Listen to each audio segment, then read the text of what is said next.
Hello everyone, thank you for joining me today. Today I'll be showing you how to make these cute cup cozies, full-size cup cozies with your Addi knitting machine, the 22 needle one. So let's get started.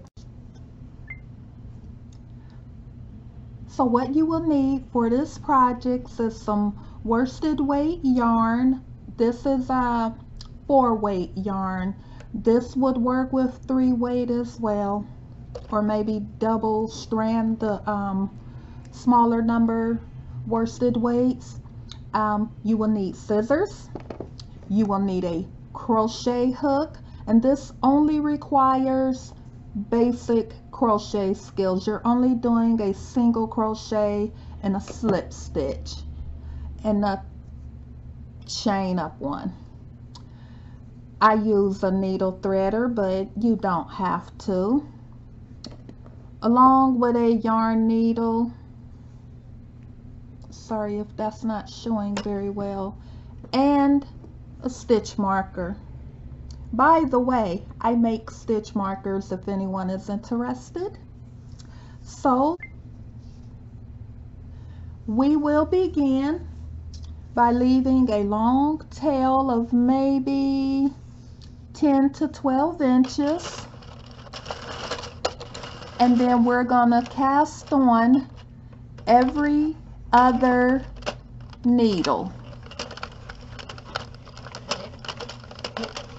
And this is so that it will have that drawstring effect when you go to do the bottom. Now reset your row counter. My Addi always gives me trouble the first time around, or the first couple of rounds, and then after that I'm good to go. You can do any amount depending on how tall your cup is. I drink a lot of Starbucks, so I kind of like it tall, so you could do 40 rows. You might even be able to go up to 50 rows.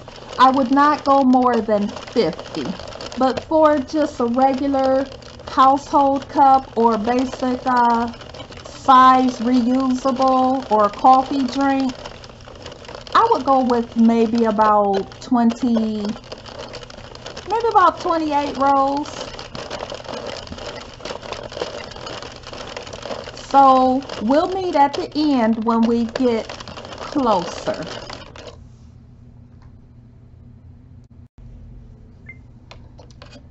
Okay, so we will finish these last couple of stitches together. So I did about 43 rows. Now what you want to do is use some waste yarn. You don't have to. You could easily just thread it and then go through each one, but for me it is a lot easier to just use waste yarn. And so the waste yarn you're gonna put on the first needle, and you're gonna do it through every single one. And the purpose of the waste yarn is so that you will be able to see your stitches, so that way you don't get mixed up. That's why you use a different color. That way it'll make it much easier to see your stitches. And then what you want to do is just go a couple of rounds. I usually do a few rounds in case something unravels with my waste yarn. And I keep getting this caught in here because I'm talking and not paying attention. So yeah, so we will meet back once I am done adding the waste yarn. So now we are just gonna go around. We're basically casting off now. But because we did the waste yarn, we don't have to worry about our stitches coming undone. And even if a couple come undone on your waste yarn, it's okay because you will still be able to see your stitches. This is what I mean. So when you go to pick up your stitches, you'll see them. So let's get a bit more organized and then I'll show you how to finish it. So this is where the stitch marker comes in handy. We are going to put a stitch marker on the very last one, so that way we will know which stitch is the last one. So now we are going to pick up the next stitch, and I'm sorry it's taking me a little bit to get adjusted here because I am not wearing my glasses.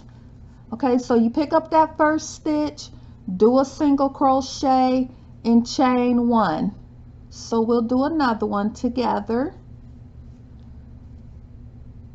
Pick up the next loop or stitch and do a single crochet, and then you will chain one. And so you will do this all the way around until you get to the last one, and then we'll meet up there and I'll show you what step to do next. And so now we're at the last couple of stitches, so we'll do those together.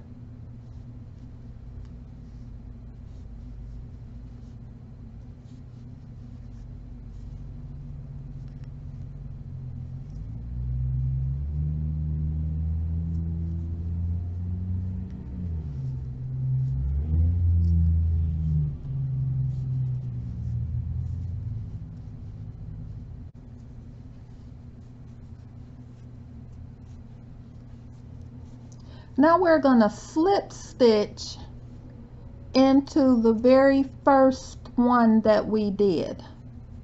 We're going to slip stitch that, and then we'll chain a couple.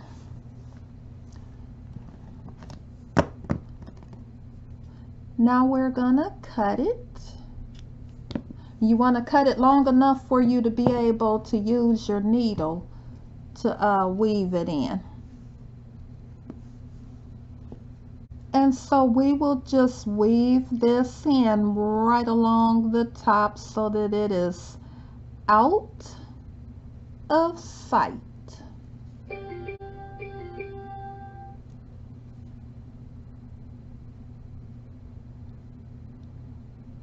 And I think that will be good enough. And we'll just pull that through.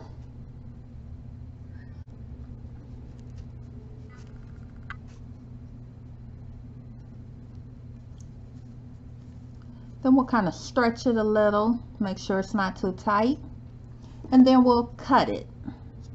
We'll give it a little tug again, just so that little nipped in can go in. At this point, we will take off our stitch marker, and then we will just pull our waste yarn, and it should just come right off with pulling.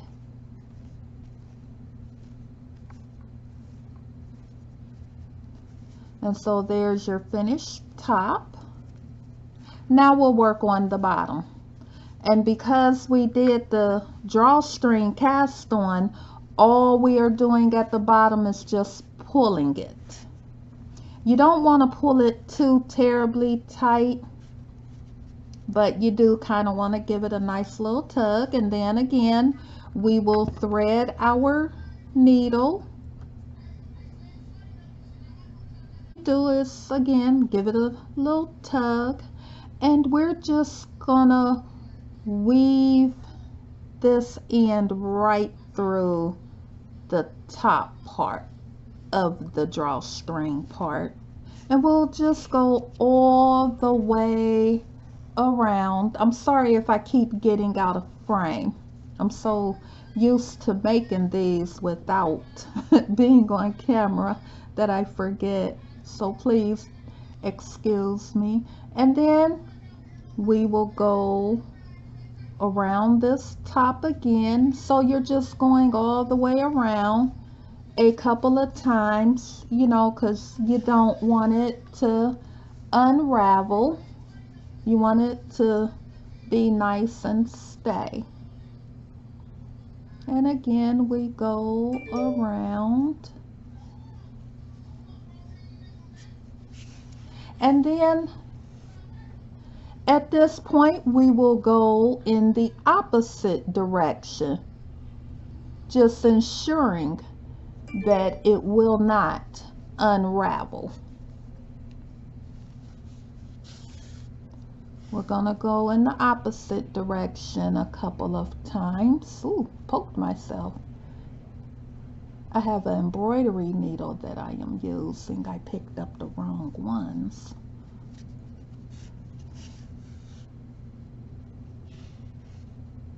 Okay. We'll do one more like this, and then we'll go around one more time, just to ensure that that end does not unravel.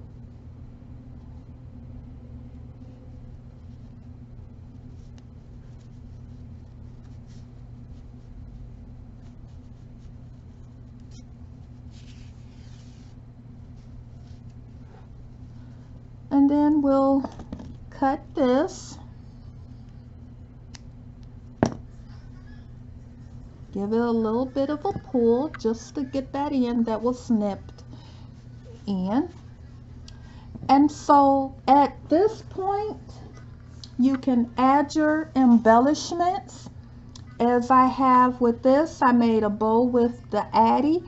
If anyone is interested in seeing how I make this bow, please leave it in the comments and I will make another one. I also did a pumpkin spice fall themed one. I had used some little leaves I had got at the craft store, and I do machine embroidery, so I had did a pumpkin spice fall themed one. I also did these as well. This one says Mom Life on it. This one has a bow on it, and I made this bow with the Addi. And then this one I just used the sequin bow. So there are lots of different ways that you can jazz these up. And as far as an adhesive, you could use E6000. You could use a glue that is made for fabric, like this right here, or even this right here. You could use hot glue. The thing with hot glue is it could soften up a bit with the heat of coffee or tea or hot chocolate or just any hot drink. It may soften up. It won't come off, but you know, so it's kind of up to you. So now what we're gonna do is we are going to glue this on here.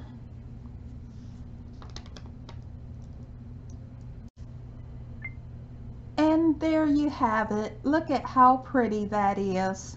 And these make great gifts. They only take about 5 minutes to make, and they're perfect for a quick gift to give to someone, such as like a teacher or a friend or co-worker. It's just perfect for any occasion. Thank you for watching, and be sure to subscribe so that you don't miss any of my uploads. I will be coming back with more easy to do items. Have a great day. Another tip is you could do a whole skein of yarn and then just cut it in the sizes that you would need. You could just cut it in various sizes. I have a whole bag here of different ones that I have done. And basically what you would do is just weave the ends very carefully. You just cut it to the size you want it to be and weave in the ends. Just a quick tip for those that might want to make a lot at one time.